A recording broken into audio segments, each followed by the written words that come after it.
Friends, today நம்ம street style egg fried rice எப்படி செய்யலாம்னு பார்க்கலாம். நிறைய வீடியோஸ்க்கு ஏன்னா சப்ஸ்கிரைப் பண்ணி பார்க்கலாம். இப்போ கடாய் சூடாயிடுச்சு, கொஞ்சம் ஊற்றிக்கலாம். பெரிய வெங்காயம் நான் நீளமாக கட் பண்ணி வச்சுக்கிறேன். இதை போட்டு ஃப்ரை பண்ணிக்கலாம். நம்ம லைட்டாக வதக்கிட்ட பிறகு கேரட்டு, பீன்ஸு, கோஸு இதை போட்டு நல்லா அதை வதக்கி விட்டுடலாம். இப்போ நம்ம லைட்டாக உப்பு போட்டு வதக்கலாம். ரொம்ப வதக்க தேவையில்ல, கொஞ்சம் லைட்டாக வதக்கினாலே 4 முட்டை பெப்பரும் உப்பு போட்டு ஃப்ரை பண்ணி வச்சுருக்கோம். இப்போ அது கூட போட்டு ஆட் பண்ணி அதையே மிக்ஸ் பண்ணி கலரிக்கலாம். கொஞ்சம் சில்லி ஃப்ளேக்ஸு, ஓரிகானோ ஆட் பண்ணிக்கலாம்.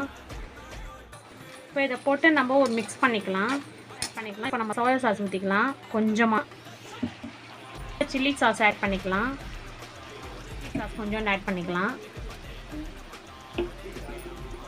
கொஞ்சமாக பெப்பர் ஆட் பண்ணிக்கலாம். பெப்பர் போட்டு ஒரு கலரி விட்டுடலாம். நம்ம பாஸ்மதி ரைஸ் வடித்து எடுத்து வச்சுருக்கோம். இப்போ இது ரைஸ் இதோட ஆட் பண்ணிக்கலாம். ரைஸ் அப்படியே கொஞ்சம் லைட்டாக கலரி விட்டுடலாம். நம்ம இந்த ஸ்டேஜில் நீங்கள் உப்பு இருக்கான்னு செக் பண்ணி பார்த்துக்கலாம். எக் ஃப்ரைட் ரைஸ் ரெடி ஆயிடுச்சு. இந்த வீடியோ பிடிச்சிருந்தா லைக் பண்ணுங்கள், ஷேர் பண்ணுங்கள், சப்ஸ்கிரைப் பண்ணுங்கள்.